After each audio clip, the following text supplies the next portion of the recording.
Buenos días y bienvenidos a mundodesconocido.es.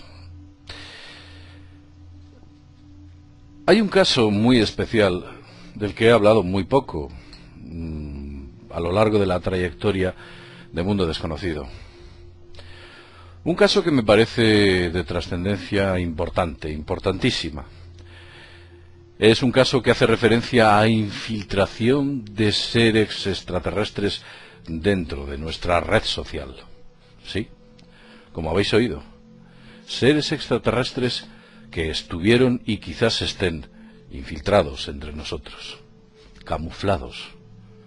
Imposible en muchas ocasiones de descubrir sus identidades y desde luego de rastrearlos.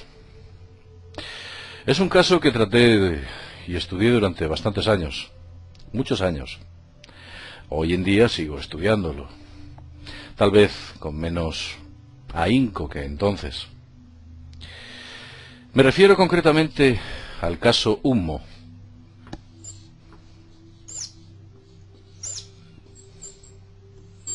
El caso Ummo.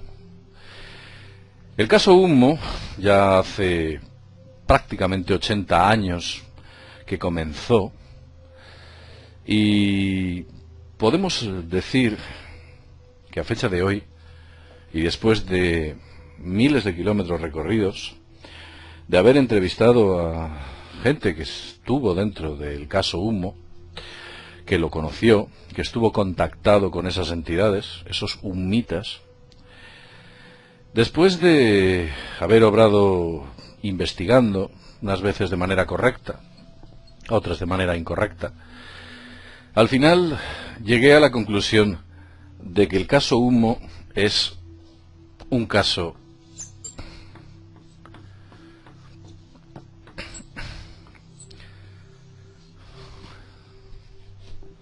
real. Es un caso cierto. Yo sé que muchos de vosotros os estaréis echando las manos a la cabeza y diciendo que el caso Ummo es un fraude. El caso Ummo obedece a la creación de la mente de una persona. El caso Ummo está lleno de muchas mentiras y muchas cosas extrañas. Pero lo cierto es que el caso Ummo fue dinamitado hace ya años por una serie de periodistas, o un periodista en concreto, que decidió atacar el caso Ummo con un artículo sensacionalista en el que aseguraba que había descubierto la verdad del caso Ummo. Y un artículo lleno de incorrecciones, totalmente, cosas absurdas, incoherencias, vacíos, y por supuesto, cosas que no obedecían a la verdad, consiguió convencer al mundo ufológico de que el caso Ummo era falso. Evidentemente los ummitas es lo que deseaban. Deseaban que su situación en el planeta Tierra, su estatus, fuese considerado falso. Ellos, y según sus palabras, mantenían una forma mediática en la Tierra que funcionaba de la siguiente manera. En esta variable vamos a poner ecosocial. En el eje Y y en el eje X vamos a poner años. El caso Ummo tuvo muchos protagonistas, un montón de gente estaba contactado con ellos. Entonces, en ciertos años, digamos que el ecosocial del caso Ummo llegaba a un punto que era considerado por los ummitas como una especie de borderline que no debían atravesar. Este borderline, que lo podemos situar aquí, era un límite que a ellos no les interesaba mantener el estatus de algo real, el caso Ummo, pese a sus intensos contactos. Es por ello que cuando llegaba a esa zona, el caso Ummo se relajaba, y posteriormente, cuando volvía a subir de ecosocial, el caso Ummo nuevamente era dinamitado, aparecían testigos y gente que decía que era un fraude, o personajes que alegaban que habían sido los creadores del caso Ummo, de tal modo que el caso Ummo nunca llegó a ser estudiado de manera seriamente. Bueno, cuando digo seriamente me refiero a que nunca se decidió a ahondar de manera intrínseca en el caso Humo, estos supuestos seres extraterrestres infiltrados entre nosotros. ¿Sí? El sensacionalismo y el protagonismo de ciertos individuos hizo que en la actualidad, y hablo de hoy en día, el caso Humo está considerado por todos un fraude.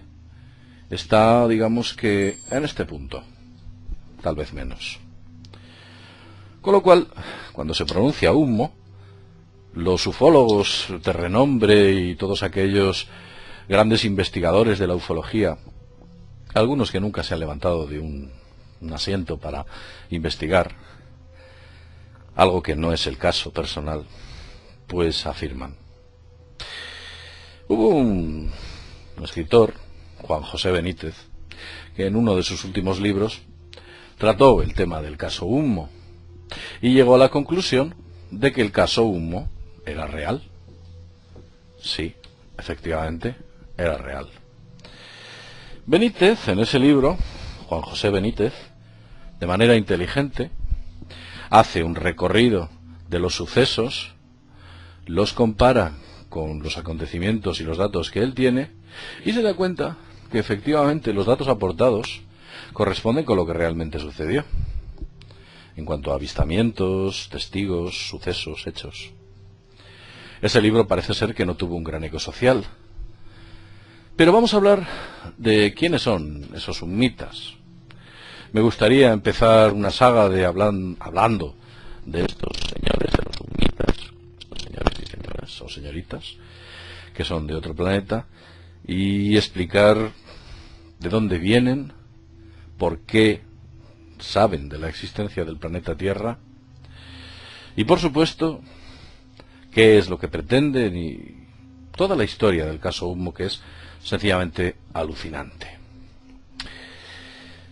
Veréis, corría el 5 y 7 de febrero, entre esas dos fechas, entre el 5 y 7 de febrero del año 1934, entre el 5 y el 7 de febrero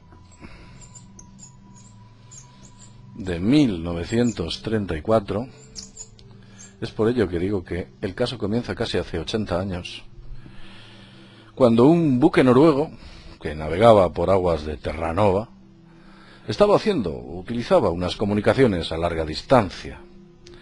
Utilizaba el llamado proceso de rebote ionosférico. Para que lo entendáis, os voy a hacer un gráfico. Si las distancias son muy alejadas, existe un punto, yo estoy situado en un barco, concretamente en esta zona, es un barco totalmente vetusto, pero más o menos nos permite verlo, y si deseo comunicarme con una zona situada en la Tierra en esta posición, pues debido a la inclinación del planeta Tierra, me impide ejecutar una comunicación directa, como podéis ver aquí, porque concretamente la propia línea del horizonte impide que esa comunicación de radio llegue. En el año 1934, para solventar este problema, y hoy en día también se hace, utilizaron una cosa que se denomina rebote ionosférico. La ionosfera es una pequeña capa que se encuentra en la atmósfera, voy a dibujarla aquí, más o menos, una capa cuyo grosor varía dependiendo de los años, una capa ionizada, cargada eléctricamente, y dependiendo de la actividad solar, unos años es más densa y otros menos densa. En el año 1934, curiosamente, fue de las menos densas del siglo. Podéis ver las gráficas de la actividad solar. Curiosamente, en el año 1947, cuando el incidente de Roswell, fue de las más densas de la historia. Pero vamos a centrarnos en 1934. Como ya he dicho, por entonces utilizaban el llamado rebote ionosférico para superar esa línea del horizonte que les impedía comunicarse con Tierra. No podían. Y lo que hacían era, mandaban un tren de ondas a la ionosfera que actuaba como un espejo y permitía que rebotase sobre la misma de tal modo que superaba la línea del horizonte. Y aquellas personas que estaban ubicadas en este punto, bueno, pues podían perfectamente escuchar los datos que eran emitidos, por ejemplo, por este barco.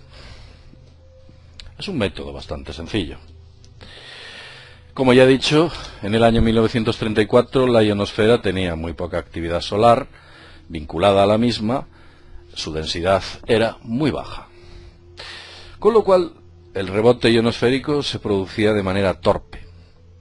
Por entonces, este buque noruego, situado cerca de las costas de Terranova son una serie de islas que están próximas a Canadá, la costa este de Canadá, estaba emitiendo y enviando información a Bergen, que era su base, y utilizaba esta técnica.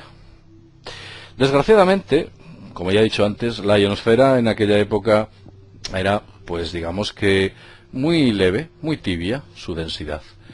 El espejo no era muy adecuado. Y lo que ocurrió es que este tren de ondas salió disparado, salió al espacio. No pudo rebotar.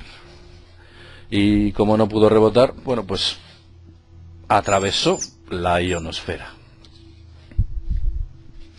Como podéis ver aquí. Exactamente 14,42 años después, este mensaje que estaba emitiendo el barco llegó a una estrella sobre la que orbita un planeta y fue recibido por unos supuestos seres inteligentes que aquí vivían, en el planeta, por supuesto. Este planeta está situado en la constelación de Virgo, concretamente, Virgo, y las cartas celestes es denominado Wolf 424. Cuando los señores de la estrella Wolf 424 reciben aquel tren de ondas, aquella emisión, inmediatamente se dan cuenta que no obedece al ruido del espacio, que no obedece a algún tipo de objeto celeste y que no obedece a ninguna civilización conocida por ellos. Investigan ese tren de ondas, esta emisión que había salido de aquel barco noruego, la investigan y no consiguen decodificarla. Los señores de Ummo, que así se llama su planeta, Ummo, no consiguen decodificar aquel mensaje. ¿Pero por qué no consiguen decodificar el mensaje? Pues muy sencillo, porque esa comunicación había sido escrita en Morse, en código Morse. Evidentemente los humitas no tenían sistemas de decodificación del Morse, no conocían los léxicos ni el lenguaje humano, no conocían absolutamente nada, y cuando se encontraron con esa serie de puntos, líneas y así sucesivamente, esos trenes descubrieron que efectivamente obedecía a que una civilización inteligente estaba emitiendo el mensaje. Utilizaron sus grandes ordenadores, se llaman Sammoa, ellos los denominan los Sammoa, sus grandes ordenadores, y descubrieron que en parte ese mensaje se parecía a la fórmula del cuadrado. La fórmula del cuadrado. Y decidieron llamar al planeta Tierra, de donde provenía esa señal, lo decidieron llamar Oyaga. ¿Cómo suena? Oyaga. Se escribe así. Así es como ellos llaman a la Tierra. ¿De acuerdo? Entonces la Tierra, los sumitas la llaman Oyaga. Oyaga. ¿Por qué Oyaga? Bueno, pues Oyaga viene de una doble palabra que significa fórmula del cuadrado y astro frío. Oyaga. Tiene sentido. Después de analizar qué es lo que debían hacer, hay un consejo de sabios dentro de Ummo, que por cierto, la estrella Wolf 424, según los summitas, hacía mucho tiempo, alegan que es una enana marrón. En nuestras cartas decimos que es una enana roja, quizás debido a que está tan lejos. Es una magnitud, me parece que es magnitud 12 o magnitud 17 o magnitud 11 o una magnitud muy pequeñita, no se ve muy bien. Bueno, pues esa estrella, en esa estrella hay ese planeta en el cual hay un consejo de sabios, es donde lo he dejado, que se llama Ummoaelewe, o Consejo General de Ummo. Ese consejo de Ummoaelewe toma una decisión. ¿Y cuál es la decisión que toma Ummoaelewe?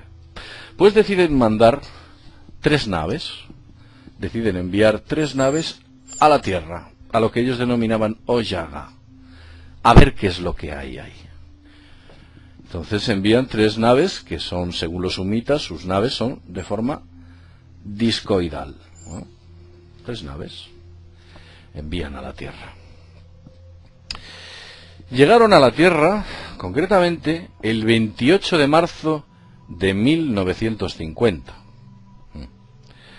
Yo sé que las cuentas no salen, porque si calculáis 14 años de ida y 14 de vuelta, serían prácticamente 30, más 1934, pues deberían haber llegado en los años 60. Y sin embargo llegaron en el 28 de marzo de 1950.